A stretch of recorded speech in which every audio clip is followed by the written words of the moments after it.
এখনই এক হচ্ছে না আই লিগ এবং আইএসএল। আগামী 2 বছর আইএসএল এ খেলছে না মোহনবাগান এবং ইস্টবেঙ্গল। আই লিগকেই দেশের প্রধান ফুটবল টুর্নামেন্টের মর্যাদা দিচ্ছেন সর্বভারতীয় ফুটবল ফেডারেশনের সভাপতি প্রফুল প্যাটেল। মুম্বাইয়ের 5 তারা হোটেলে শনিবার কলকাতার 2 প্রধান দলকে নিয়ে বৈঠকে আপাতত তাই ঠিক হয়েছে বলে সূত্রের খবর। 2 ক্লাবের থেকে প্রস্তাব দেওয়া হয় আই লিগের 8 দল এবং আইএসএল এর 8টি দলকে নিয়ে একটি টুর্নামেন্ট করা হোক। এই প্রস্তাব সভাপতি সম্ভব নয় বলে উড়িয়ে দেন। বৈঠকে তিনি বলেন, আইএসএল এর সঙ্গে ফ্র্যাঞ্চাইজি দলগুলির চুক্তি 5 বছরের জন্য হওয়ায় আরও 2 বছর বাকি রয়েছে সেই চুক্তি শেষ হতে।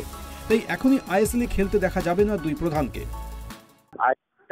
ইন্ডিয়ান অফিসিয়াল লিগ বলে উনি স্বীকার করলেন, যেটা ইন্ডিয়ান অফিসিয়াল লিগ যেমন এবছরও ছিল।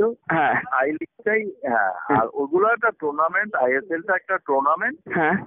ওটা ফুটবলের পপুলারিটি বা স্ট্যান্ডার্ড বাড়াবার জন্য করা, কিন্তু অফিসিয়াল টপ লিগ এটা। তখন আমরা বললাম যে চ্যাম্পিয়ন্স লিগ, আইএসএল, এগুলো নিশ্চিত খেলবে। আমরা বললাম যে চ্যাম্পিয়ন্স লিগটা তো এখান থেকেই খেলার যোগ্যতা পাবে। তো ওটা বললো যে ওটা তো আমরা যুক্তি দিয়ে যা রেশনালিটি দিলাম, ওটার পরে বললো দেখো এটার সম্বন্ধে আমি এফসিতে গিয়ে আমার অ্যানুয়াল কনফারেন্সে যাচ্ছি, আমি ওদের সাথে কথা বলে আই উইল রিটার্ন ব্যাক। শোনা যাচ্ছে আইজল এফসির নতুন লিগে খেলার দাবি চরম পর্যায়ে পৌঁছানোর পরই পিছু হটতে বাধ্য হয়েছে ফেডারেশন। তবে নতুন লিগ নিয়ে আলোচনার দরজা খুলে রেখেই এদিনের বৈঠক শেষ হয়। সুখেন্দু সরকারের রিপোর্ট, এএনএম নিউজ।